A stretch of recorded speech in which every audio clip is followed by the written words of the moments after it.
Okay, well, Adam Johnston, thank you so much for coming and doing this with me. Hello. Thank you.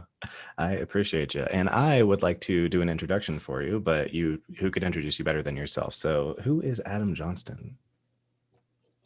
I can't introduce myself very well because I do too many things. Right, I that's why I don't guess want you to could leave call me anything an out. internet movie person.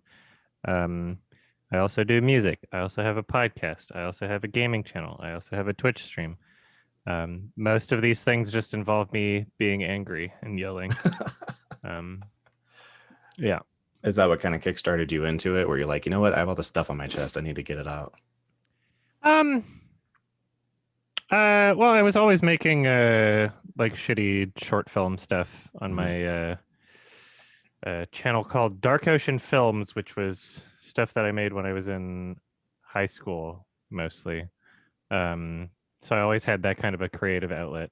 But yeah, I guess just in terms of expressing myself, it is mostly just negative emotions. Do you find that cathartic, or has it done anything for you? Of course it is. Yeah.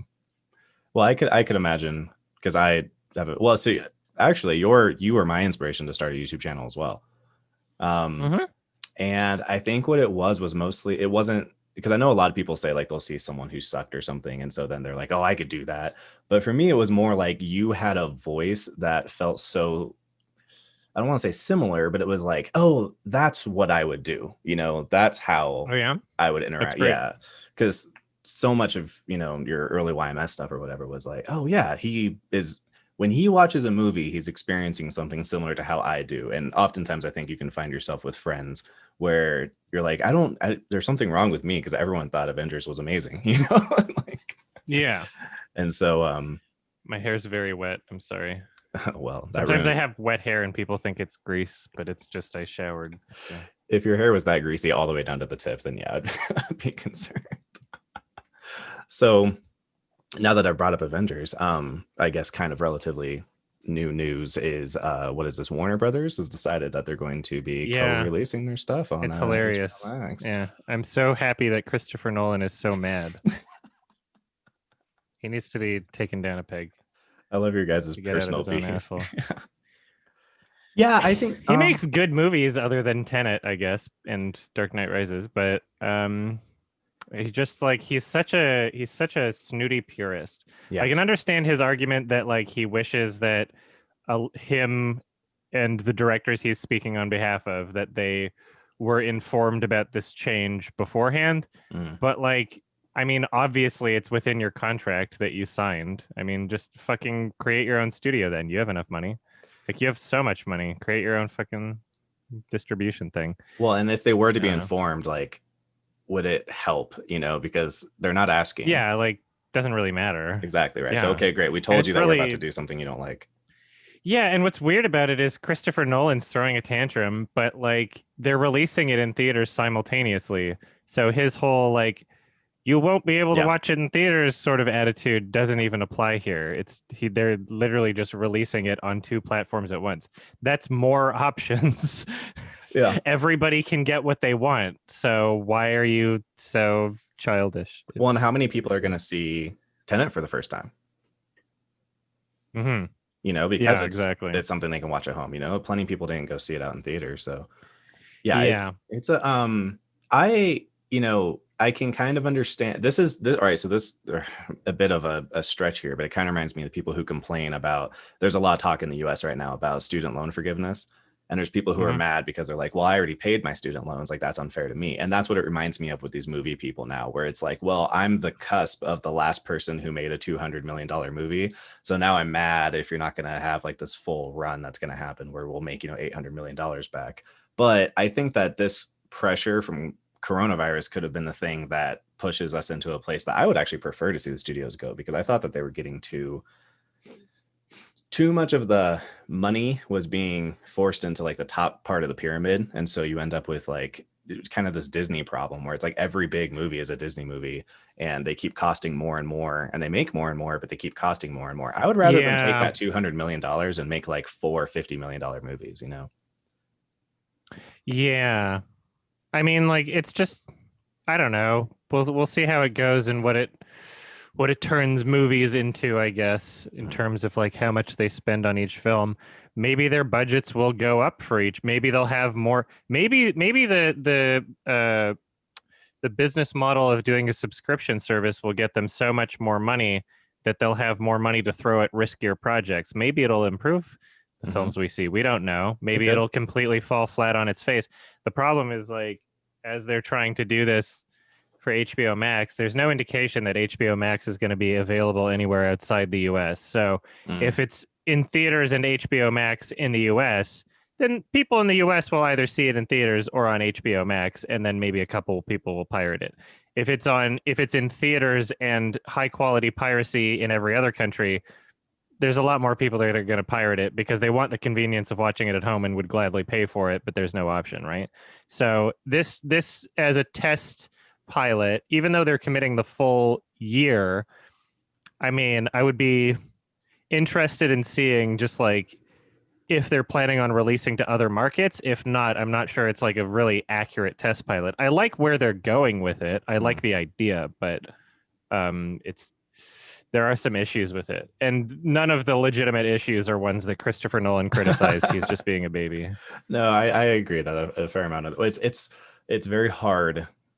I try to keep that perspective of like I wouldn't want to lose money on something I had projections on, but it's also very hard to feel bad for someone who's like, oh no, I'm gonna make 400 million instead of 800 million or something. It's like, oh, whatever, dude. Like, I mean, the business is to make money, so I get that, but yeah, like yeah. the clearly studios are seeing subscription models as lucrative. So, I mean, that's why any decision they make is to make more money. Yeah. So if the consumers get something good out of it in the process, there's nothing wrong with that. It seems like a win-win. My biggest concern money wise is I feel like there could be diminishing returns. So if you're going to go watch WB movie in, July, and then you go pay your ticket price to go see that movie, and then another WB movie comes out in August, then you pay another full ticket price to go see that movie. My concern would be that if it's a HBO Max situation, then you are like, oh, I want to see the Snyder cut, so I'm going to get HBO Max. And Oh then yeah, the and next then thing you're comes out and you already have it.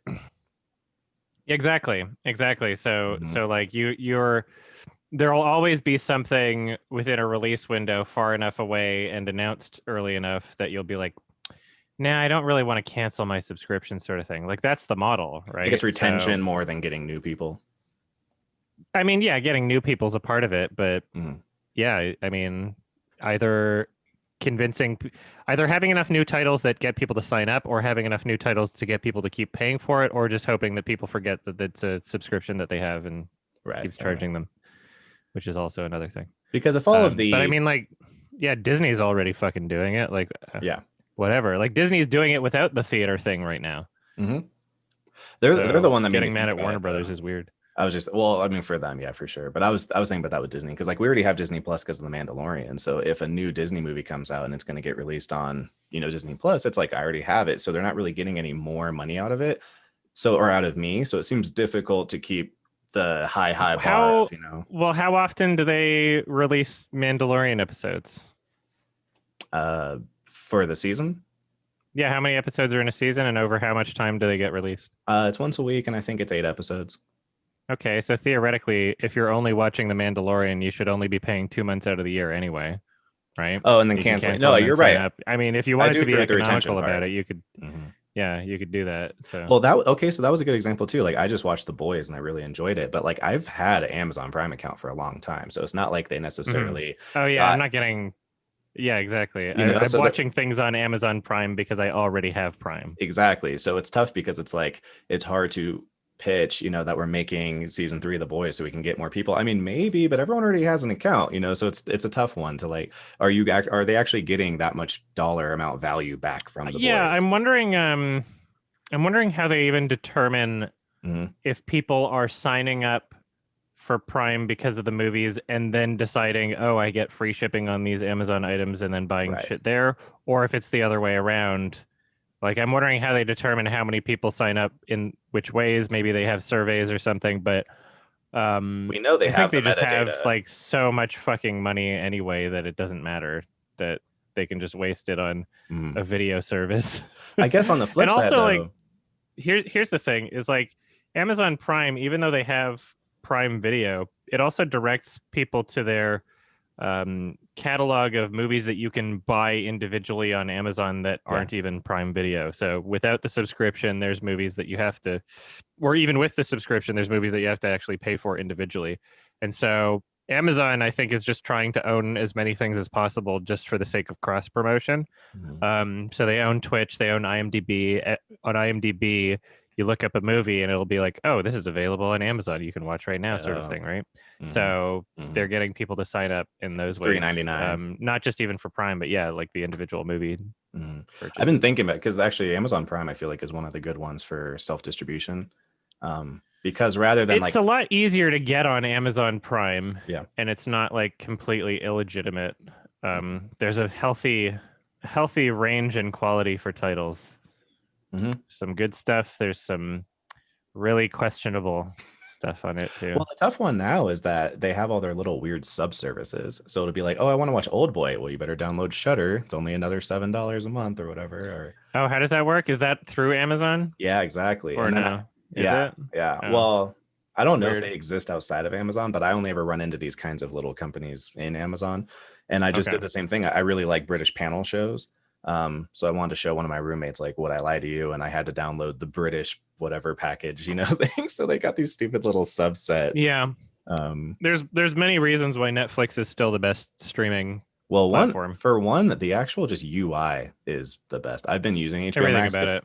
they have a lot of shows I really enjoy on HBO Max, and I actually got off of Netflix to switch to HBO Max, but the actual app is Yeah. garbage. The thing is so it's just so finicky. Like Not watching, surprising. yeah, it was so frustrating. So that's going to be a fun one too, is when all these big ass movies come out, like will it be able to handle the workload of all the new people? Yeah. Also, why is there Yeah. 9 different HBO things? Oh, like different services? Yeah, HBO, HBO Go, HBO Now, HBO Max. Like certainly you I only don't need one app. know. I think Max is just everything. Mm, And then the rest I don't know what they are. We don't have HBO Max in Canada still.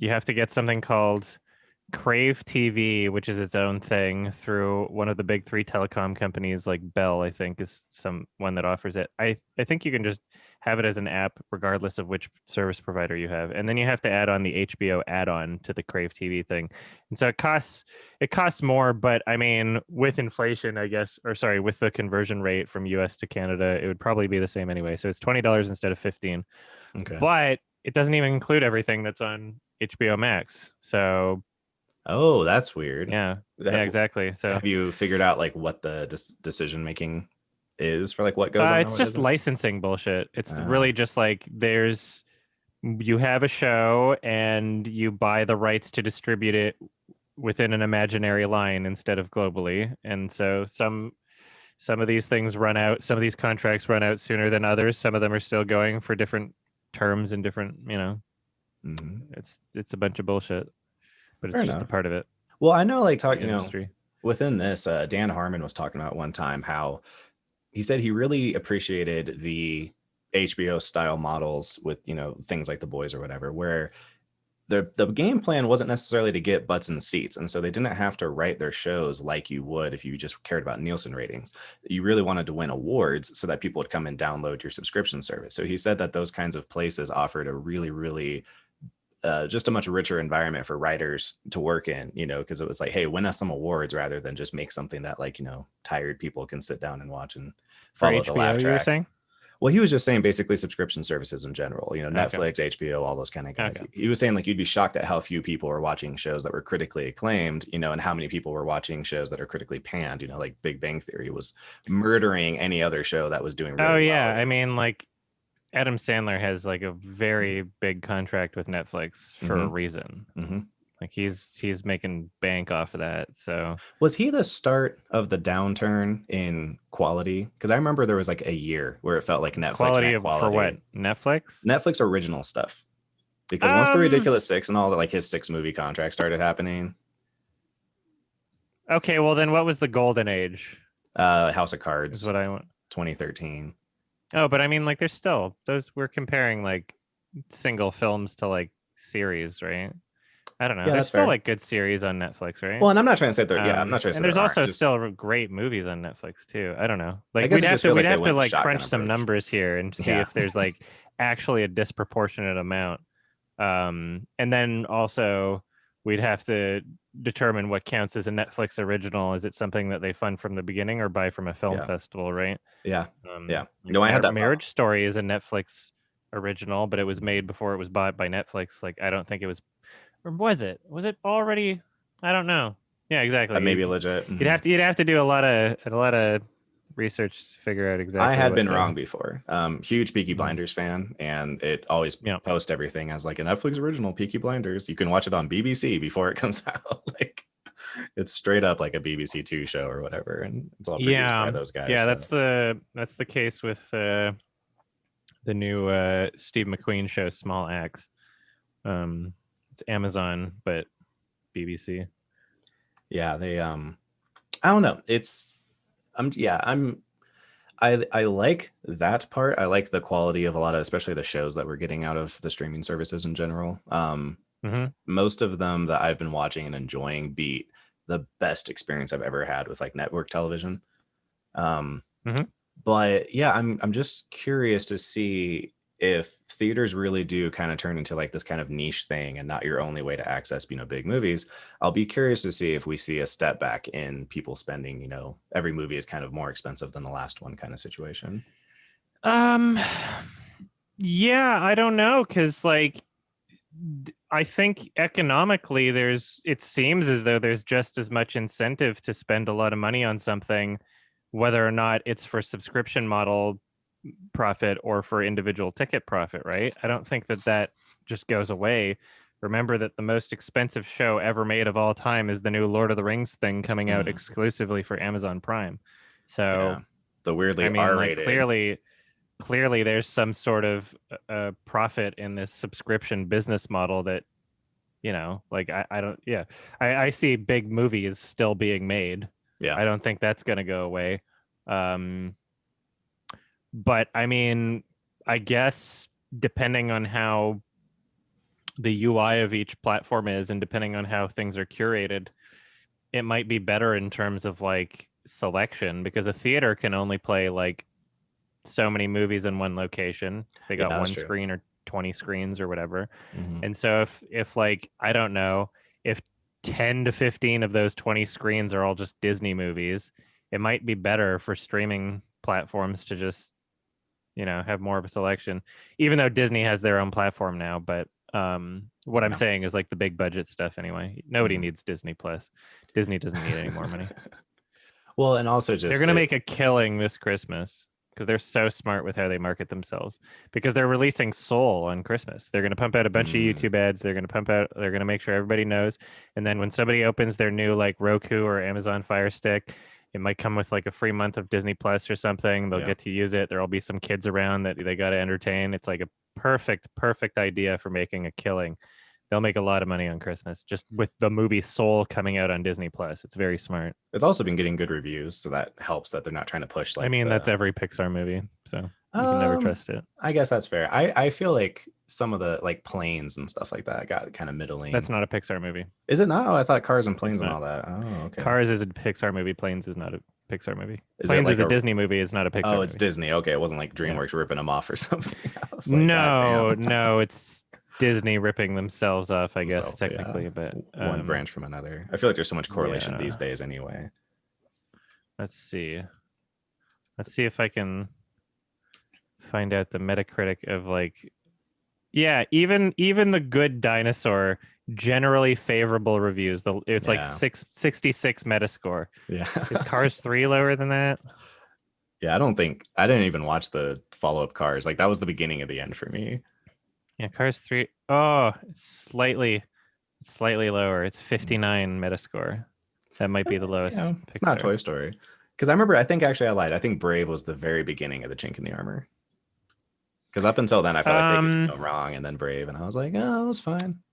I think for a lot of people that was I would say around Up and Toy Story 3, which are movies that everybody loves, but I would say that those were when they started going past their initial ideas.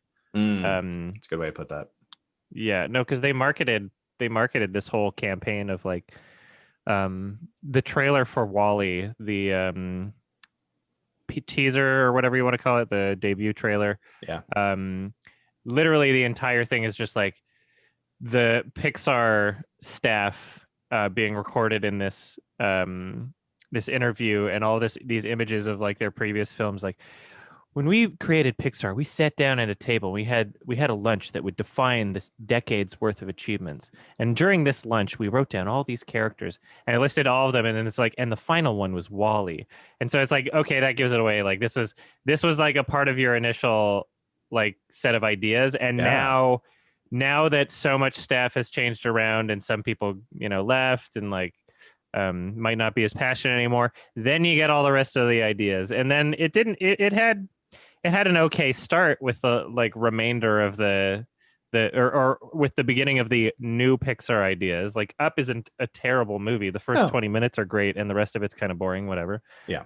Toy Story 3, I really did not enjoy. It was just literally a rehash of Toy Story 2. Yeah. And then they just keep going, and it's just like, then they just like, wow, all of your passion and inspiration is gone, and a lot of the talented people that worked in Pixar creating these stories and being responsible for their success wound up just working for Disney Animation. So Disney, not Pixar. So they like swapped around a bunch of employees, and then like you just got like mediocre films on both ends. Yeah, because you get like a Zootopia, and it seems so strange that like, why do you even have Pixar if Disney's just going to pump out Pixar movies? Yeah, Pixar doesn't serve a purpose anymore, really. Right. Yeah. They're just there to create short films that win Oscars, I guess now.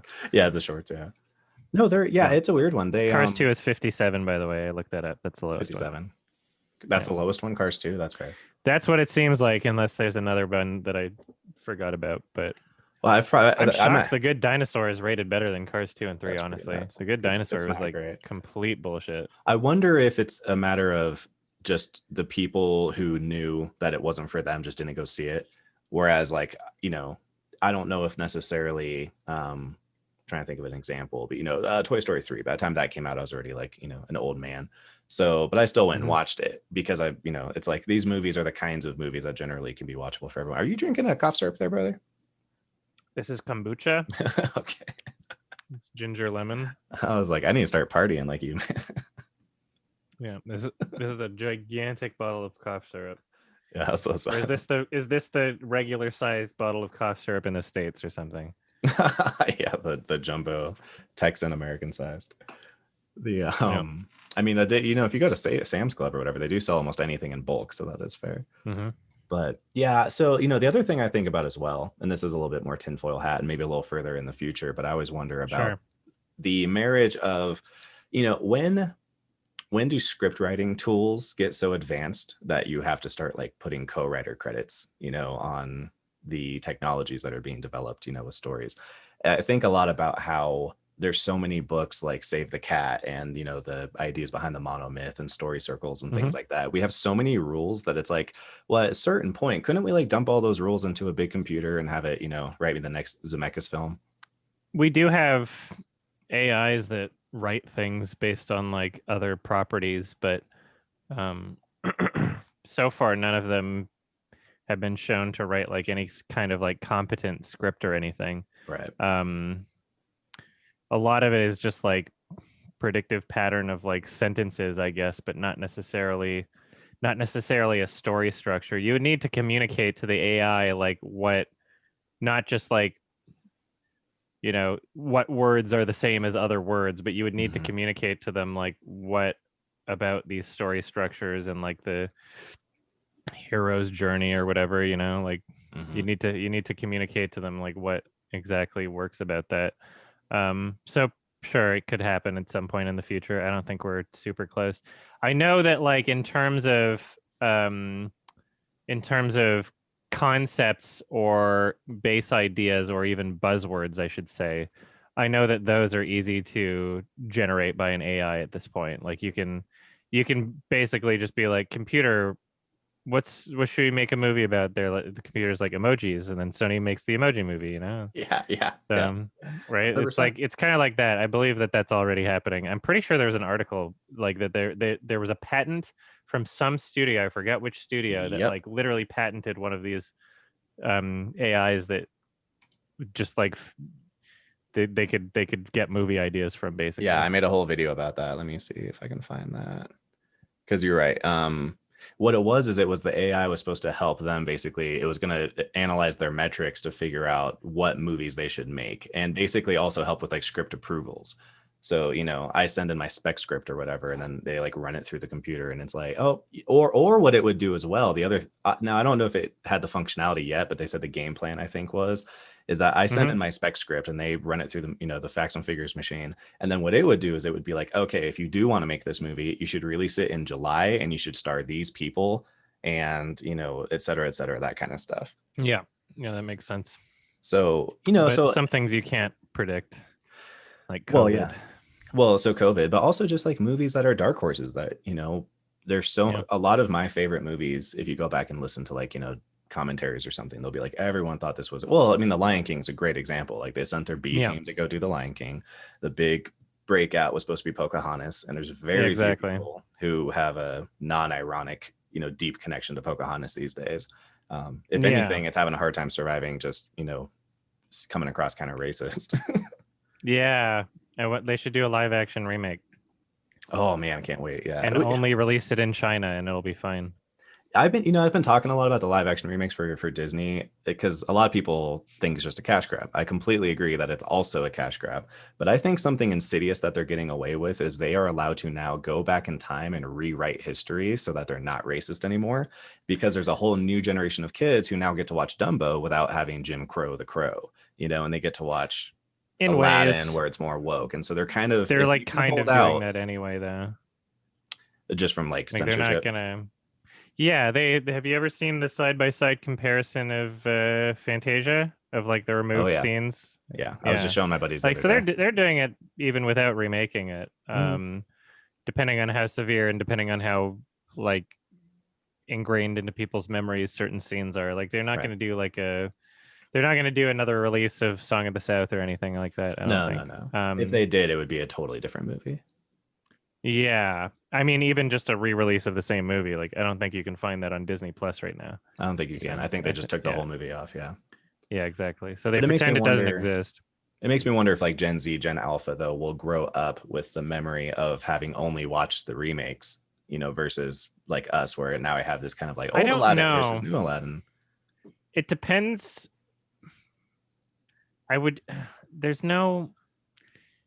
It's a really difficult question to answer because I don't want to pretend like that's impossible, but I don't relate to it at the same time. And not just because I'm from the generation that grew up with these older films, but because they're just so like they just look worse, Like even if I hadn't seen Mulan when I was younger, I could just watch the trailer for both and just be like, wow, this one looks like shit. Also, Mulan. I don't know. I guess I'm more of a movie person or something. But yeah, no, for sure. Well, that's me too. I'm just thinking like if you're 10 or 8 or something and watching these, new live action movies and stuff, it's like you're just watching what was shown to you. I wasn't like, hey, Mom, let's go watch The Lion King. Like that to take me to the theater. Yeah, I feel like in 20 more years, let more time pass. When people say The Lion King, they're still going to be talking about the 1994 movie without having to specify. I think when people say Mulan, they're talking about the original. When people say Beauty and the Beast, they're not talking about the Emma Watson movie. So they are cash grabs. If the attempt is to pretend like this is the definitive version that people will remember forever, then it's not. I mean, it's an attempt, but I don't think it's going to actually succeed. What are your, if you were going to be dangerously optimistic, what would you like to see the future of mainstream Hollywood movies become?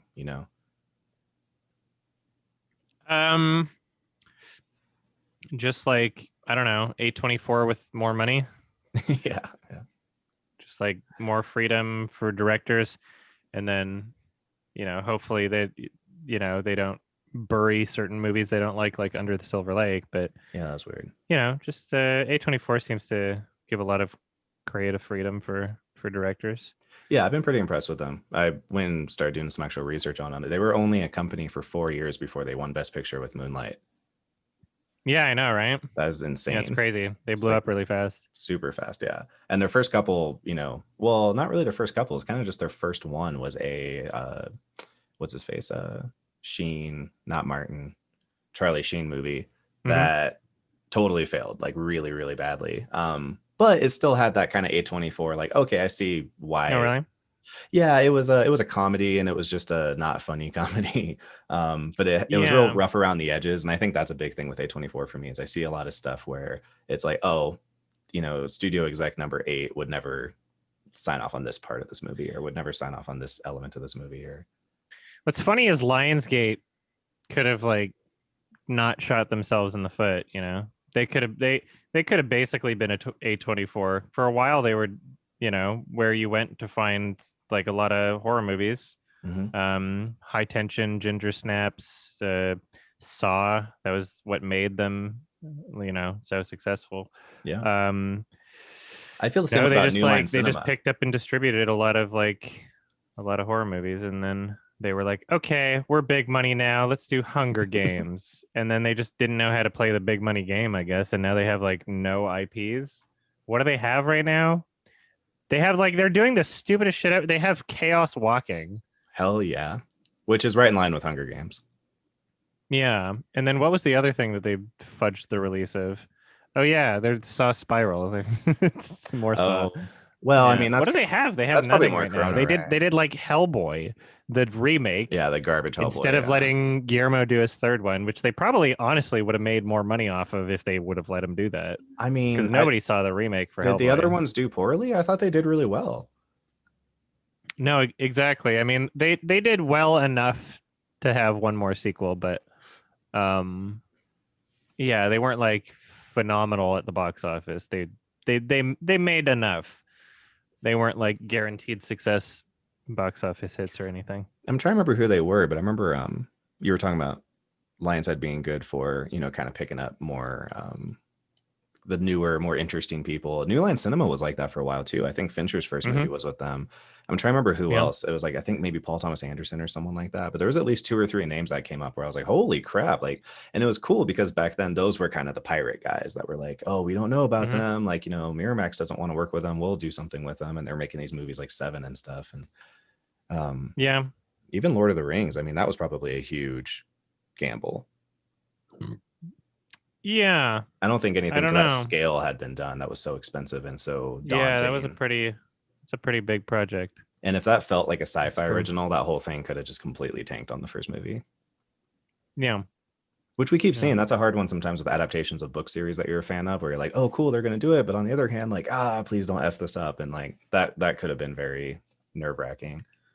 I'm not expecting the Amazon Lord of the Rings to be good. You're not? No.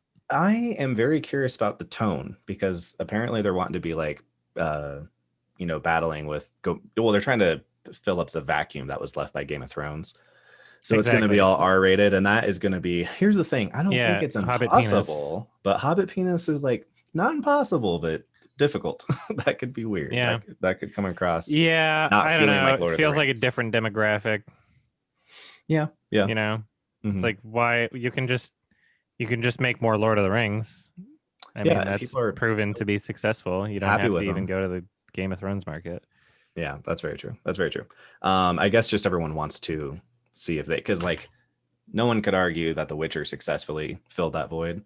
So it's kind of like, well, if they didn't, then there's still room. There's still chance. We can hop in and grab that. Yeah, I guess so. I think they should just go a different direction. I've been talking about how this is kind of in the weeds, but like I'm a huge Warhammer 40K fan, and they've got lore that like you could spend 100 years making shows, you'd never cover all of it. And it's very interesting, and there's lots of different angles that you can approach it from. So I've been thinking that they should get with GW. Anybody should get with GW and try to do a show based on that, because now you're doing kind of a space opera sci-fi thing. And so you're still hitting a lot of that same kind of nerd group. But if anyone is feeling a little bit tired out by swords and dragons, then we can kind of go. Yeah, I'm not like super familiar with it though. Yeah, fair enough. But think like, if Halo had stayed, very relevant, and then they started making movies or Yeah. TV shows about that universe, it'd be like, okay, that's a nice break from Swords and Dragons. We can kind of do the sci-fi thing for a while. I don't think we're ever gonna get a good Halo movie, unfortunately. I think Halo as a brand has just lost a lot of value overall. It's very sad. Yeah. The new game's not gonna be good. I didn't know there was a new game, by the way. And then also Halo Infinite. It was supposed to be a launch title with the Series X is what they call it, I think. Yeah, I don't even know what it's called. And then they delayed it, which is fine. Yeah. Rather have a finished game than an unfinished game. I just feel like it probably still won't be finished anyway. Well, and just I don't know. I don't trust him. I think I lost interest around Reach. Like I finished Reach, and then I just kind of was like, yeah, I've done Reach Halo. had merit. Yeah, I liked Reach. I like. It wasn't a good campaign thing, but I don't know. It was fun multiplayer. Well, and they evolved a little bit, which was kind of nice. Like they started having the loadouts and stuff, kind of like Call of Duty was doing, because Halo was pretty bare bones up until that point, and it's just I don't know. I just think also like I've said this about some of the things I like too. Like again, like I love the Peaky Blinders, but we're coming up on season 5 or 6, and it's like they're not getting worse. I'm just getting used to it. Yeah, there's some things that go on for too long. Yeah, and Halo felt like that for me. Or maybe I don't know. Just... Maybe it might be getting worse. You never know. That's true. That's a possibility. That's absolutely a possibility. I know there's a couple seasons where people are like, "Oh, season 3 is terrible," but I think it's just kind of confusing. But once you do get it, it's like, "Oh, okay, that's it was still a fun ride, but it is a little confusing while you're on the way." Yeah. But I don't know. It's very. I like that there's a shakeup at least happening in the whole industry as a whole. I guess that's the thing, is I just felt like it was going in a direction that was making me more and more uninterested, and the real fear I had was I would eventually just not be into movies anymore. But like you said, there are these smaller studios that are making good. It's like music. People are always like, "Oh, music sucks now," and it was great when I was a kid. It's like you're just not looking for it anymore, and you're not going to find it on the radio. Exactly. There's more people creating movies than ever before. Yeah, it's easier to make a movie than ever before. It's easier to get your movie seen than ever before. Yeah. So yeah, I'm doing it right now. I mean, there's always good ideas out there. Are you familiar with Christopher Guest, all of his like mockumentaries? Like Spinal Tap? That might be the only one I've seen. Actually, I saw Best in Show when I was really young. That's Christopher Guest, right? Yes, it is. Yeah, that's actually, so that's kind of real Christopher Guest if you're like a purist. Okay. So Spinal Tap, he's in Spinal Tap, and it's Rob Reiner's movie. Yeah. And I guess it just I guess it just took, because he went and made like 5 more that are his movies. And so it's interesting to see. I wonder, I want to look into that and see like how often someone's like, "Oh, I never did comedies, then I was in one and now I love them. I want to make 5 of them," because he kind of created like a troupe and just keeps hiring the same people. Yeah. Yeah, me and my buddy. So like which movies are you talking about? So yeah, Best in Show. So so I think it starts with Waiting for Guffman, and then I want to say Best in Show, and then A Mighty Wind, and then For Your Consideration, and then the newest one is Mascots, which not so great, but there's a huge gap between For Your Consideration and Mascots. It's like a 10-year, 15-year gap or something. But the two, my 2 favorite by far are Best in Show and A Mighty Wind. Yeah. I remember, I would like to see it again because I was so young when I watched it that I don't think I appreciated it very much. I was like 15. It hit me like in a good spot. I also found Douglas Adams that year. I started like 10. I was like 9. Yeah, that's a little young. Yeah, just young for that. You have to have a good sense of what normal behavior is to appreciate those jokes, because then you need to see how they're acting strange. And one of the recurring jokes, not a joke, but like kind of the themes of his movies are often focusing on people who are taking something that most of us would think is pretty low stakes and benign and treating it like it's the most important thing in the world. And that's where a lot of the humor, I think, generates from. Like Michael Swaim from Cracked was saying that like if you had a friend who won Best in Show, you'd be like, "Oh, cool, like let me see your dog. Oh, he's cute. Yeah, all right." Yeah, that's probably about it. But in the movie, of course, everyone's freaking out like it's the end of the world, so it's where a lot of the kind of Schadenfreude comedy can come from, without feeling like you're punching down too much, because these are all like very waspy people who have the time to be upset with what's going on in Best in Show. Because I think, man, that's the hard one with comedy, is like not. I was thinking about it, because even Best in Show has got a pair of gay characters, and it's probably not as nuanced as it could be today, but I think they did a lot better with those characters than their contemporaries were at the same time. Yeah. And I think the thing for me is I that mean, like, there wasn't a lot of good shit for that in well, no, well, comedy movies in the 2000s, especially. no, it's terrible. And I think the biggest Yeah. joke, if you had a gay character or anyone who's any kind of queer of any sort, it was always just, hey, they're gay. You know, like Yeah. Mrs. Doubtfire. There's like that whole scene where he goes in the bus and the guy's like flirting with him, and there's no real jokes. The only joke is, uh-oh, you're flirting with a man. And I think that Best in Show did a good job with like these characters are doing things that are funny and there are jokes happening like with these characters. They are playing up that like, you know, one of them is very, very flamboyant, and that's where some of those jokes come from. But the jokes aren't just, hey, he's flamboyant. It's like, hey, this guy's like an asshole, and if he was anybody, it would still translate and be funny. If the person, it's just he's so eccentric. And so that's something that I've tried to like stick with and think about, is like, if I ever have characters, it's like, am I just pointing at someone that looks funny, you know? Like what's kind of behind this? Yeah. But yeah, I mean, like, people, society's version of what's funny changes over time, and Oh yeah, you know, humor is found in absurdism, and the more alien and unfamiliar a lifestyle is, then that could just be seen as absurdism in many people's eyes. So that's true. Yeah, I always think about what the next kind of big you know, we don't do that anymore is going to be. I always wonder if it's going to. Well, I mean, I can tell you right now that like the replacement for the haha there's a gay person and that's the only part about it and that's the joke thing. The current one right now is just furries. That's right? what I was just going to say. Yeah, I was going to say. It's like that's the current version of that. Is literally just like, haha, they're a furry and that's it. Like there are these people that exist that get their kicks in weird ways that other people don't, that are like a lot less weird than other kinks, you know. Like it's a lot less weird than being a fucking pope.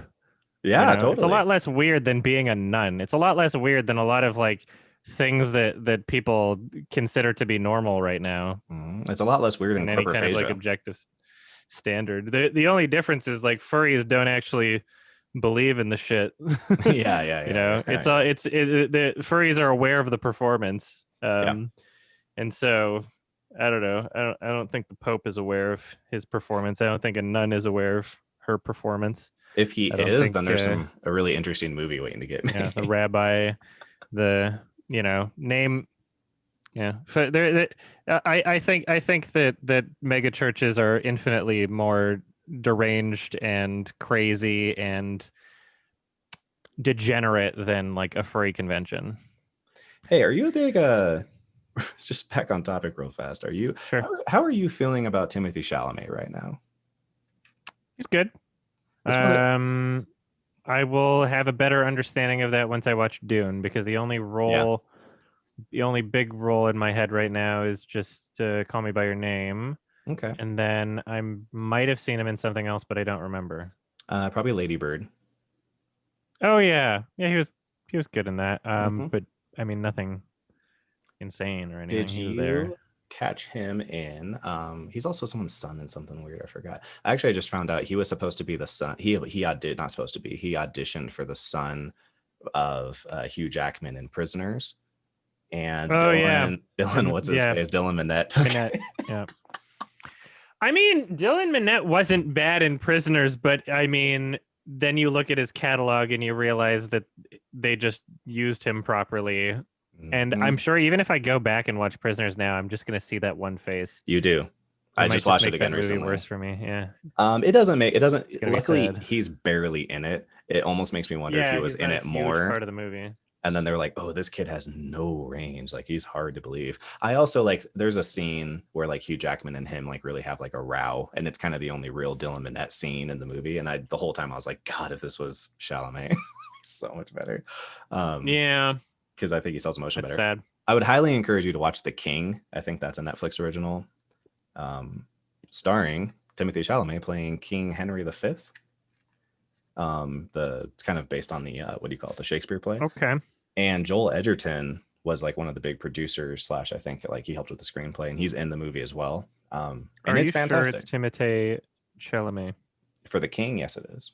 Oh wait, yeah, there it is. I just scroll down a bit. Yeah, no, he's awesome in that. I was very impressed. So actually, here's what's fun. If you watch that before Dune comes out, that is the role that made me excited for him as Paul. And it almost makes me wonder if that's what Denny saw. Because that made a lot more sense. Yeah, seeing if you went straight from Call Me by Your Name. He might have seen an audition tape. Ooh. Well, he already knew him. He said he regretted not casting him. I don't think he was like talking crap about Dylan, but he just said that's funny. Yeah, because he said he felt like he was too small, which I was like, that role I don't feel like that mattered, but whatever. Yeah, I guess.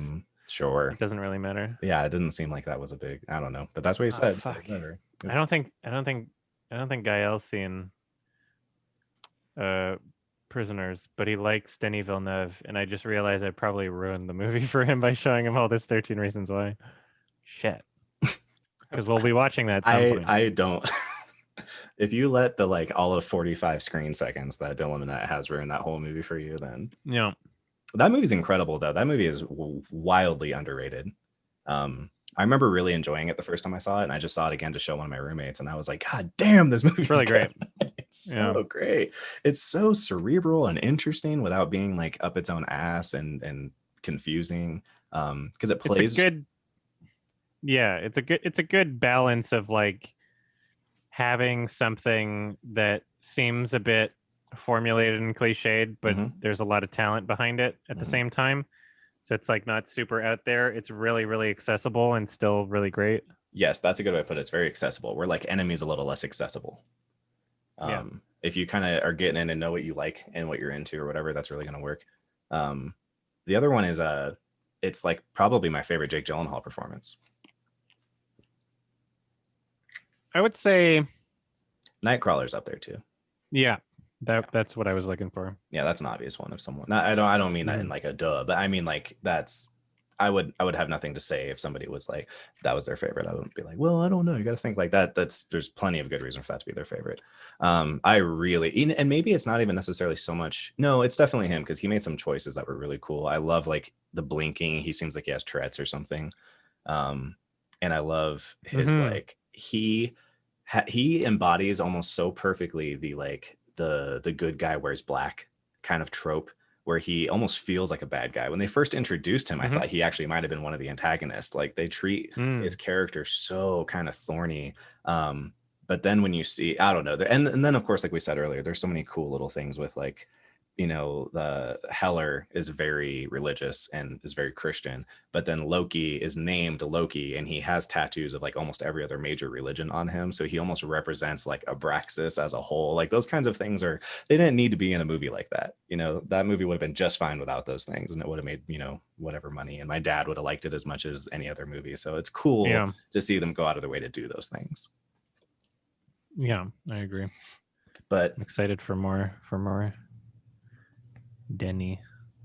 Oh, me too. Yeah, no, he killed it. Well, and Blade Runner 2049, I was already a huge Blade Runner fan, so I was so afraid, and then I not only didn't have to be afraid, but I actually prefer it over the old Blade Runner, and that was a big challenge. That was impressive. Yeah, I think there's a good amount of people that do. It's actually what types of movies. It's actually what made me excited about Batista as an actor. Oh yeah. I was like, oh, this guy actually, if you gave him something, he can actually do something with it. So he's going to be in Dune also, which is exciting. He's not bad for sure. He's not The Rock. No, he's not. Man, The Rock is a fascinating journey when you think about what a joke he was during Scorpion King. People were like, that freaking wrestler came out and wanted to act, and look how garbage he is. What a joke. And then now he's the highest paid actor. Well, I mean, Tom Cruise. If Arnold has taught us anything, you can make a lot of money just by having muscles and not really being a great actor. That's true. That's very true. If you go into a movie and you're like, I'm really big, you're gonna get some roles. I'm gonna disagree. Especially if you have a name recognition before that point. Especially if you, it doesn't even matter if you can act. It's just no matter what a name you can put on the poster. Yeah, they're big. They can kind of act maybe sometimes. So there you go. You got a movie. What I would at least add, not disagree, but what I would add to that is that there are good examples of people who figured out how to use them well. And so, like, if Arnold Schwarzenegger's first couple movies were people trying to put him in dramas or comedies, like he did in his later crappy comedies, because the comedies that he was in that people liked, Red Letter Media was just talking about this. They were not just, it doesn't matter. They were talking about it. They were saying that, like, he works in Kindergarten Cop because he plays a straight man and he's having to deal with all the ridiculousness of these children. But then when you put him in Jingle All the Way, now you need someone who themselves is funny and he is not. And that's part of why that movie's so garbage. Also, it has Jake Lloyd, who's terrible. Nostalgia for that movie. I don't know if I would like it as much as an adult, but I do want to see it again. It was weird watching it again because I think Jake Lloyd and I are like almost exactly the same age, and I saw that movie when it came out. So like I was the age of the little boy in the movie when I first saw it. So that's kind of interesting because your perspectives are definitely very different. Well, that's like a weird one for me with like I saw The Princess Bride probably when I was 5, and I used to watch it all of the time. It's still to this day like one of my all-time favorite movies. So it's interesting to see how like I've changed pretty substantially, but that movie, you know, still has worked for me at every stage in my life. Yeah, I definitely saw Jingle All the Way like a billion times. Did you? I remember thinking that Turbo Man was dope. And I used to like fast forward to the end scene with him flying around. Yeah. I remember a lot of the beats of the film. Well, it's like a lot of it. I think it's the last Phil Hartman movie. Oh, possibly, yeah. Yeah, which is kind of, it's crazy because it feels like he simultaneously was around yesterday and then also it was a million years ago. So Jingle All the Way is like, what is that, like 97 or something like that? It's 96, and then I mean, yeah, I guess he was in Small Soldiers. Yeah, he's the voice of the so if we're counting voice acting, okay, versus... no, that totally counts. Okay, so that's really interesting. Yeah, I think I forgot he was in that. I think he oh crap, is he like in the movie? Maybe he wasn't voice acting. Oh, I don't know. I would have to revisit that movie also. He plays a character called Phil Fimple. So he might be like the dad or something. I don't remember. He might just be in it. Yeah, I think he's a neighbor or something like that. Dude, are you looking at pictures Kirsten of Dunst. Yeah, Kirsten plays another Fimple. There's a bunch of Fimple character names, so I guess no, you're right. He is. He's the dad. I'm looking at a picture of him. There we go. Okay, so that's the one. That's nuts. Okay, 2 years later, huh? Do you remember that? Are you seeing pictures of the lead boy actor? In which in Small Soldiers? And I think he's the kid from Hocus Pocus. His name is Gregory Smith. Let's see. That kid fell off the map, man. I totally forgot about that kid. Well, let me check his IMDb. He looked like he was going places. He's still in some shitty TV shows or something. Yeah, that's what I'm seeing. Yeah, like Everwood. But he was in The Patriot. He's one of the sons in that. American Outlaws. That movie was so garbage. that was peak Colin Farrell only making crappy like blockbusters. Yeah, I didn't see that. It was you didn't miss anything. Good. Yeah, I mean, child actors, you're just setting them up for failure. Yeah. There's barely any child actors. Like there are some for sure. Yeah, like Drew Barrymore. Yep. Who's homie from Arrested Development? Who's who from Arrested Development? James. Which one? The one who plays Michael. Oh, Michael Cera? Or wait, are we talking about somebody different? I would. Michael's have to the main character. Oh, Jason Bateman. That's his name. Yeah, okay. Jason Bateman was a child actor. Joaquin Phoenix was a child actor, I think. Yeah. He used to do like commercials though. Mostly commercials. Yeah, but so that's kind of like. No. I mean, like, there's a difference between being in things as a child and like auditioning and doing roles, and being Corey versus Feldman. being a successful child actor. I think the more successful you are as a child actor, like the less of a chance you'll be a successful adult actor. You know who to keep an eye on for this conversation is Chloe Grace Moretz. That will be interesting. She's already like an adult, isn't she? Well, that's what I mean. Like she was, the hit girl and stuff like that, and was pretty successful. She was like 13 at the time. Yeah, right? She wasn't like 8, I guess. Yeah. Yeah. It wasn't like a Corey Feldman type situation where he was like a huge name actor as I guess a child. Depends how you define child, I guess, but or what's his face too, like Macaulay Culkin or Macaulay Culkin. Macaulay Culkin. Let's start calling. Yeah, who's this kid actor that I really don't like seeing in things? Oh, I know who you're talking about. I No, I don't think you do. oh, 'Cause there's okay. one that's like a meme and he's already an adult. Is that who I'm you're not thinking of? talking. No. I think you're talking about the kid from Room. Yes, I am. Okay, you did know what I'm talking about. Yeah, Jacob Tremblay. Yeah, Tremblay. there we go. I see him in so he's like Joey King to me. Like I keep seeing them and stuff, and I'm like, God damn, who keeps hiring Yeah, this?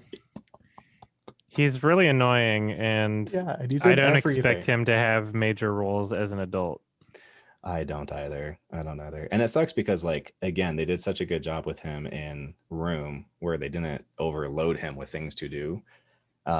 And he's so young that it works. Damn it, I was just thinking there's someone else like that too who I used to think was so adorable and I loved him as a child actor and then I hated him not long after. I totally forgot who that was. Oh, Hmm. I know who it was. It was freaking it was the kid who played Bran Stark in well and Maisie Williams as Arya Stark. Like they're so great in the first couple seasons. I mean, Bran doesn't have a lot to do, but he was fine. I was like, hey, he's cute, he's whatever, good kid, can't wait to see what he does. But then the show Game of Thrones for those young cast members is almost basically Boyhood. Like it was Hmm. just watching them for 10 years, growing up. And then you have this gamble of like, we don't know if that person's going to grow up to be a good actor. Yeah, there's some of these. They're just annoying. Yeah, Tremblay. Didn't they nominate Kavenjane Wallace for an Oscar or some shit? Yeah, they did. Holy fuck. Youngest ever nominee, 9 years old.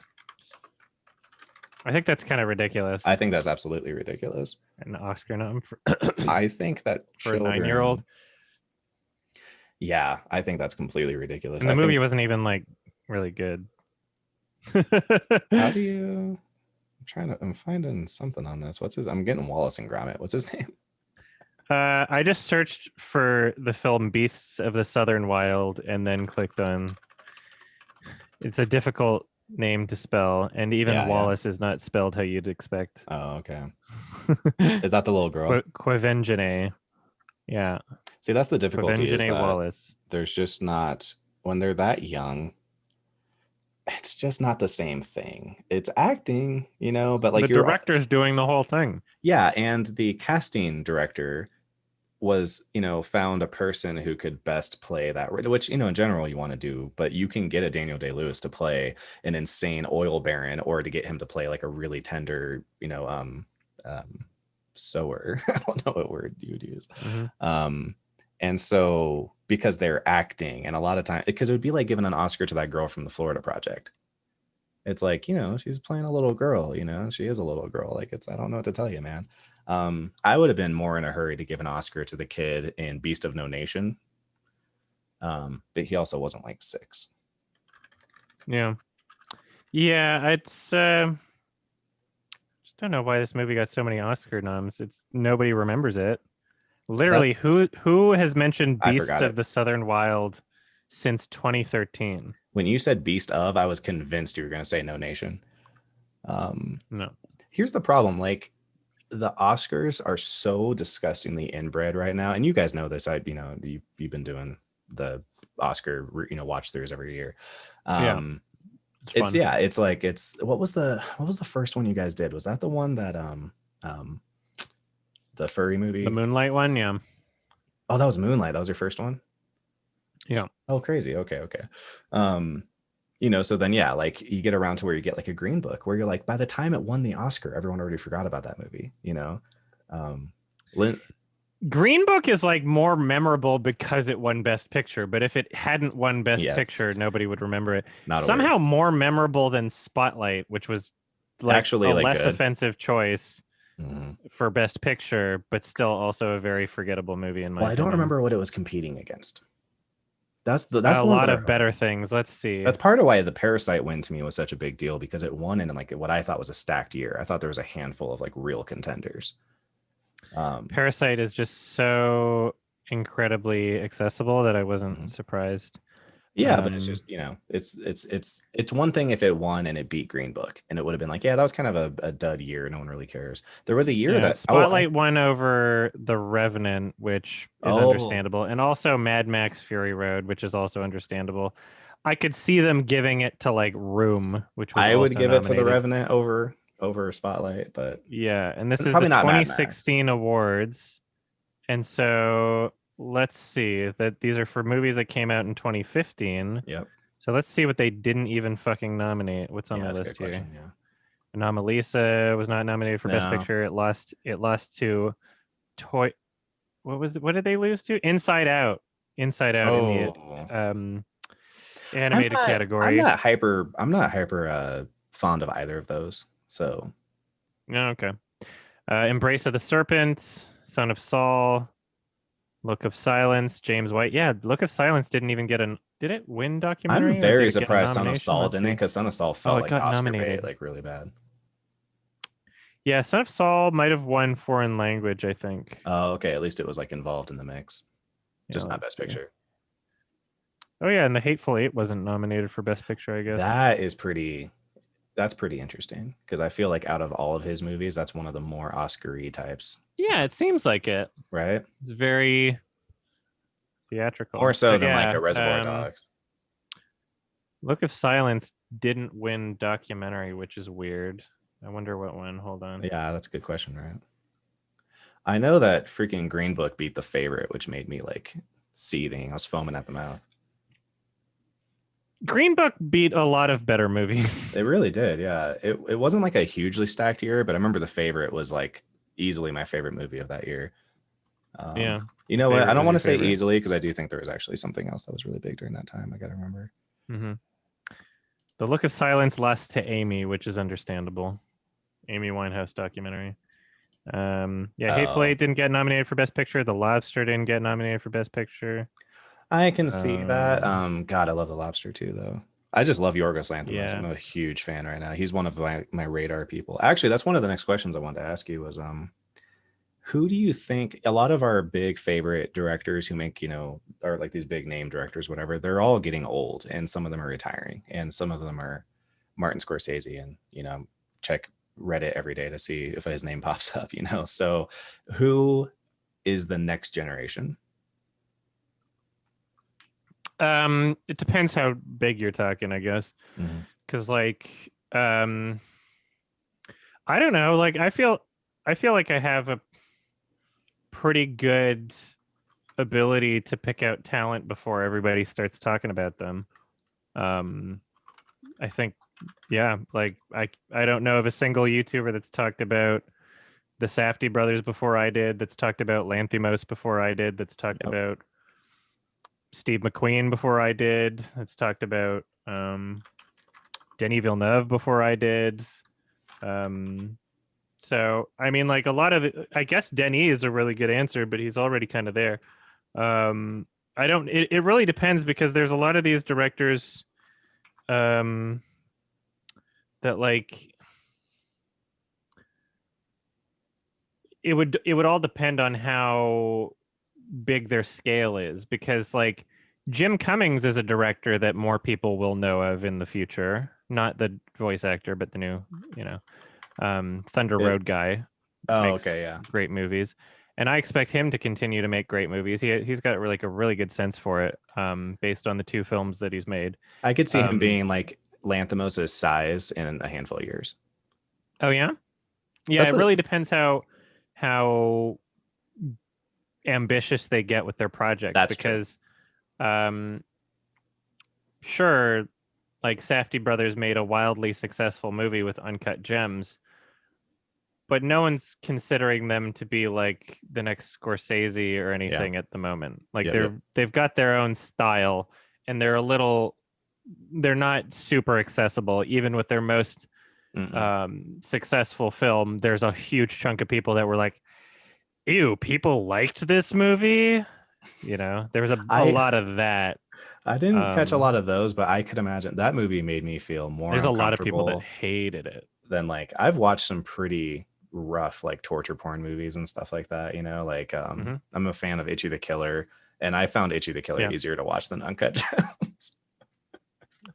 I What'd you think of very Good much Time? so enjoyed it. So we kind of talked about this before. So I had a hard time with this one. I very much so enjoyed Good Time, but because I saw Uncut Gems first, I actually Oh felt like yeah, a you lot of did the say that before. ideas had kind of been, it was their second go about, so they kind of perfected. I never felt as nervous as I did in Uncut Gems. I had to stop Uncut Gems. Like I was like having a heart attack, I had to go upstairs and like hang out with my roomie for a while. Mhm. It really stressed me out. But I'm That's also funny. like, well, you honestly, you put me on to the stuff that Robert Pattinson was doing that was good.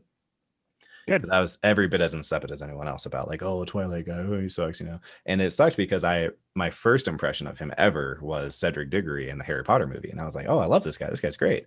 And then he went and did these Twilight movies, and I was, 19 and I don't know, small-minded. So yeah, so finally you started pointing out, like, it was, I think Good Time was like the first time I heard anyone say anything positive about something he was in. So I was like, oh, I need to check this guy out. And then I just Well, it was a lucked really out. good performance. It's great. And then I saw the one that really did it, where now he's one of my, like, him and Timothy Chalamet are like up there on my watching out for list, is the first time I ever smoked weed, I went and saw The Witch. And I was like, this movie is incredible. Who's this guy? And I'm like, oh, this is his first fucking movie. That's ridiculous. Like, let me look at the studio. And so then he goes and makes The Lighthouse, and it was fucking incredible. And I think, yeah, like, if anyone, it's hard because it's not a super accessible movie, but if anyone had questions or doubts as to homie's, performance abilities, like, watch that movie. Like, I think he absolutely brings home the bacon in that movie. There's some actors where it's like, I wonder how they just keep finding good movies, or how they have the ability to pick those out, and their agents, I guess, as well. Also, casting directors. Yeah, that's like a real skill. Pick out movies that like are good, because you can get like good actors in a bad movie. Oh, 100%. Yeah. There's a lot of people who are talented that just wind up in terrible movies. It kind of is like basketball, where like if you have like the Olympic team and it's just like the best player from each sport, from each other team, they don't necessarily gel well. Sometimes they do well because the other team is a support guy for like a Jordan. I feel like that happens in movies too, where you'll be like, we put entirely too many really talented actors who any one of them would have been probably great with a bunch of supporters, but because they all want to be the, limelight guy, they end up just stepping on each other, and it doesn't really work. Or there's not enough to do with them in a movie because I have to have scenes for like 100 people. That's why it's always impressive that Wes Anderson always pulls it out. Yeah. His career is interesting. Just reminded me of movie 43 when you were talking about that is a great example. That's a fantastic example. Yeah. Any one of those people. That was like a scam. It was. Isn't that fascinating? I thought that was so interesting. They tricked them all into being in the movie. He would like lie to one person, get them in, and then go to the next person and be like, hey, so Halle Berry said she's in. So like, ooh, there's a Halle Berry project. I guess I want to be a part of that. Like, yeah. And then it's like, oh, I only have to show up for one day of filming. Right. Why not? The really weird part about that is that I always wonder, like, at some point during production, you had to be like, this sucks. Like, I can't imagine how this gets better in editing. Like, what I just did there, that didn't feel good. I don't see how that could ever be considered good. But I guess Halle Berry also did all of Catwoman, Yeah, she doesn't feel too out of place in this movie. Well, and honestly, too, I don't think she's a good actress. Like, it took me a long time. I just realized, like, I can't think of anything that she's like, what, Swordfish? Like, what is she so good in anyway? James Bond? Like, yeah, let's see. I don't know. Did she get a nomination for Monsters Ball? Not Gothica. Oh yeah, Monsters Ball. Yeah, Hope Gothica. Yeah, she won for Monsters Ball, but I haven't seen that yet. I saw it when I was so young. When did that come out? I'd be interested in it, but just because someone wins an Oscar for Best Actress doesn't mean they were a good. Doesn't mean it. Green Book won Best Movie. I don't think it was the best movie. There's tons of Best Actor nominations and wins that are just awful. So. Oh yeah, I was 12 when Monsters Ball came out. So yeah. I'll see it at some point. From the director of World War Z. Oh, that's so disappointing. Did you ever get a chance to read that book? No, I didn't really want to. That's totally fine. I'm not even saying that you should, but the disappointment isn't that, hey, the book is better than the movie. It's that the book and the movie are completely separate things. And the book is very interesting. And I think that the concept, because by the time the book came out, I already had full-blown zombie fatigue. I never wanted to hear about a zombie ever again. But the book actually really got me, because what it is this guy who is interviewing people 8 years after we won the zombie war. So it's really interesting because it's just all of this like super political stuff. Yeah, it's a completely different format. Completely different format. Yeah, And it was actually, I knew that much about it. it would be a great format for a show. That's the thing that kills me is I think if like Yeah, HBO it had, sounds interesting. because the first chapters, it's like the act breaks basically. Like the first acts are him talking to the people who found the first several patient zeros. They never figured out who exactly patient zero was, but they had different stories of like one in China, one in Iran, whatever. Then they had the next part was kind of the initial like the human trafficking that happened to move people around to places so that the zombie virus spread more. The people who were the FBI guy who was, or the CIA guy who was like, look, we wanted to look into it, but like we have so many things we have to look at and we don't have enough resources. So like how high on the list was like zombie disease going to be, so that was like Act 1. Act 2 is talking a lot about the actual physical, the world being taken over and then us figuring out programs to try to take the world back, which basically was like a guy who was like Hitler, who had like very Hitlerian philosophies, and then it worked. And so everyone deals with like the sin, regret, in history of like, God, we survived, but at what cost? The guy purposely made plans where we would like put people who were deemed unuseful into cities that were meant to be eaten by the zombies to slow them down so that we could put other people that we dictated as more valuable into better cities. Oh, wow. Actually protect. It was called the Rediker plan. So those kind of things, like really interesting concepts that you can make great. And all of these interviews are basically like a chapter each. And so each chapter could have been like an episode, and it would be like, hey, now I'm talking to this guy who, was in Colorado, or this person was a jet fighter and talked about how weird it was feeling useless when you used to be like the baddest thing in the sky. But zombies don't fall prey to shock and awe. So if I drop a bomb, I only kill the zombies that I kill, and then the other ones don't run, which then freaks us out. So then we run, generals talking about how Total War works, and this was the first enemy that ever was actually at Total War. People talking at the late chapters, it's guys who are like in the space center talking about how they never even dealt with zombies, but they got locked in space and they had to try to survive in space for however long by themselves. Yeah, that's awesome. One of the guys is talking about how he's looking at the blood drops that are floating in space, and he's like counting how many calories he thinks are in each one. It's like because they're starving to death in space. Like that's such a cool idea. Someone finally did something interesting with zombies, and then they made that shit ass movie. Yeah, well, it was just another one of those. It doesn't ruin the book, I guess. No, it's it doesn't. Just a completely different thing. These days, reboots happen so fast. Weird that you would put the title on it. It's weird. It's weird. Like it's funny that the guy who wrote the book is making money off the movie. Yeah. When funny how that works. The movie has like 2 or 3 ideas that are in there. The idea that like Israel found out first because they have that weird program, that was in the book. Other than that, like and North Korea disappeared. That was the other thing. Like no one knows what happened in North Korea. They're just gone. There's like no people there. And the idea is that like possibly they went underground. And then the concern is that if we go start opening up lids and looking down there, is there going to be like 1 trillion zombies down there, So yeah, it sucks because it just would have been cool. So my concern, but it may have been alleviated lately because we tend to do reboots so fast now, it doesn't really matter. But my concern is every time someone goes and fucks up a property that like they've kind of killed it for a while, and now it's going to be another 20 years before someone can do it right. But that may not be the case anymore. Apparently not with Suicide Squad. Yeah. Apparently you can just reboot it right away. I feel so weird about Suicide Squad because few people in this world, I think, could say that they were more negative about the first movie than I was. But I'm like, it's just a whole different team of people making the next one. So there's technically nothing written in the universe that says this has to suck. So if it ends up just being a fun popcorn movie where a bunch of super villains die, then like fine. But that first movie is bad in ways that are like hard to understand. It's like how did it you will guys at least make these be decisions? Better directed. Sure. I don't like that Margot Robbie is still in it.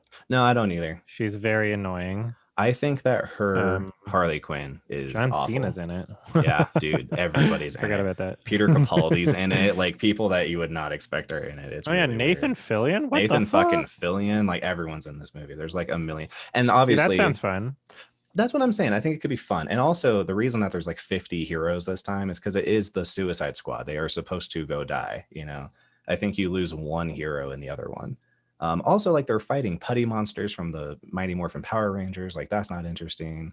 You couldn't see what was going on anyway. anyway because it's so damn dark, So like dark. literally dark. Cara Delevingne I, keeps getting movies. I have no idea how. I don't think she's ever been in a good movie. I think she's out of control hot, but like that's not enough to mhm. be in these big ass movies. I do like that this is just like kind of a fuck you to David Ayer. How so? It's like you goofed it. Oh yeah. We're Yeah. remaking it I'm just gonna already. fix it. Yeah, no, you're right. And it does basically feel like a remake. I Yeah. think it's supposed to Get be a somebody competent sequel. here. No, it was like I just don't know what the movie even wanted to be. You can also feel the reshoots. There's a lot of scenes where it's like Yeah. we hit. There's one of the parts I remember that always drove me nuts was like we have that bar scene where everyone's sitting there talking. You know, that's like our third act break where it's like we have to have the Mhm. downslope before we go and succeed. This is the all hope is lost moment, and then we like do it twice. And we have that whole separate segment with El Diablo or whatever his name is. And I was like, that felt like later an executive was like, hey, we need like something with this guy. We're actually going to kind of make him weirdly feel like he's almost the main character. And then just that's not even getting into all the like goofy stuff. I mean, the other problem too is I don't think they should have been dealing with like gods. That's one of the problems I always have with like It was stupid. it was There just was no everything about it. real consequence, just cliched bullshit. So I'm looking a bit more up about this, and apparently there's a character called King Shark, which just looks like a Mhm. street shark. That's exactly Gonna what be it in the is. movie. I didn't know. He is Sounds like awesome. a brainiac kind of techie, which is like a it's kind of weird. their answer to probably like what's his face, the X-Men, who's like the big beast man. Is his name just Beast or Okay. something? You know, the idea of Yeah. like big physical guy, but he's smart is like his power, you know. No, they're going Okay. nuts. Well, What's his it's face? got something for me in it now. Yeah, James Gunn's brother is playing the like weird cat looking monster thing, doing voice acting work for it. Oh, let's see. He was also Weasel. in yeah, he's playing Weasel. Is he the one who wrote Brightburn? Who? David Gunn or David Ayer? Gunn. Sorry, Sean. Let's find out.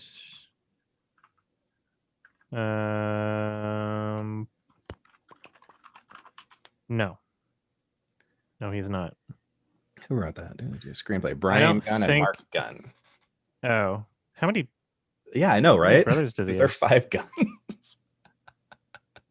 And then produced. There's only one good one. James Gunn and Kenneth Huang. I guess it was like his brothers went and wrote it like on their own time, and then we're kind of like, hey, seems like it. They got a name. That's all you have to have to like get a script approved is just be a brother of somebody. Dude, really, like for screenwriting in Hollywood, just like if you have a name, if you're someone's relative, you can get a script approved pretty easily. These are the things I want so badly to do with my life, and the more research I do, the more I'm just like, God damn it! Like, yeah, like, I'll suck your dick. I don't care, man. I'll go. Even the talented ones, it's just nepotism. It is. No, fucking shocking portion of it. Spike Jones got his first movie filmed because like he was the son-in-law of like Francis Ford Coppola or some shit. Yep. Oh, that's a huge one. That Coppola reach goes far. Nicolas Cage is a Coppola. Jason, who's one of the guys? Darjeeling Limited. He's the youngest one. Schwartzman, yeah, he is a cousin, like in the Coppola family. Rashida Jones, I just found out like a month ago that she's the daughter of Quincy Jones. Like, it's just like, God damn it, man! Like, you know, a lot of those people are talented and good on you, but would you? John David Washington. John David Washington's a perfect example. I thought that he was better than I expected in Tenet, but he was a little rusty. And I honestly thought that, not rusty, but the opposite, like he was green. And I thought that he needed a couple more roles to kind of like work it out and get himself figured out. And I thought in the meantime, I thought Pattinson would have been better as that lead role. Pattinson was the most charismatic character. Absolutely. Well, I think he's the most charismatic person in the movie too, you know, like in real life, it's probably the same way. And when he has that scene where he's interrogating the guy to try to figure out like how their security systems work for the paintings, like that was one of the most James Bond scenes, you know, in the movie. And I just bought it with him like right away. Now, having said that, if you're going to be really, really forgiving of the movie, which I know you're not in the mood for, but if you're going to be very forgiving, one way that you could interpret that, I don't think it's what happened, but it could like be a happy accident. Is that what it gives you the impression of? Is that spoilers? Pattinson is more like used to this stuff than Washington is. And so then it gives you like, oh, he feels more natural in this environment than Washington does because Washington's new in this Oh, that's timeline. fine. But I mean, it's also that every fucking line that came out of his mouth was so cheeseball. Like, yeah.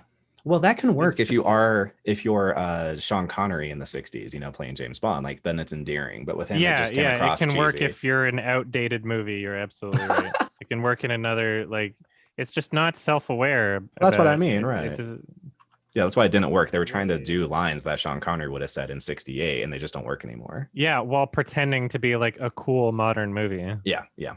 At the same time, I don't know how you really would. conflicting. It would be like trying to make Commando again and treat it seriously. You know, any like Eraser. The way to do it is to like make it clear that you're aware of it by having it like sillier and campier. Yeah, wink But at it. like if you listen to like the soundtrack of Tenet, which plays during every single scene where they're walking and explaining the exposition, Yeah, it's clearly not a film that is poking fun at itself. No, I actually do like. I really like the soundtrack. Clearly thinks it's super cool. It Well, does I think mean, it's a good thing you like the soundtrack because it overpowers everything else, It right? really does. Well, I saw it 3 times, and it was funny because the first 2 times I saw it in like some IMAX equivalent competitor. And that was when I was like, I can't understand a word anyone's saying. And then I saw it the 3rd time in like a smaller theater, and I was like, oh, like apparently the sound mixing is I don't at home with subtitles is like the best way to watch it, which is what Christopher Nolan doesn't want you to be able to do. No, totally right. Yeah. He's such an idiot. I think they just need to figure out a monetization model though that works better. I mean, like I guess the Amazon Prime kind of thing could make sense if it was like you still got to pay for it even though you have the service. They tried that with Mulan and that way backfired, but it also was Mulan. Like who was that? And I'm like, glad it excited backfired. to watch. I am too, because first off, I don't like that model for me.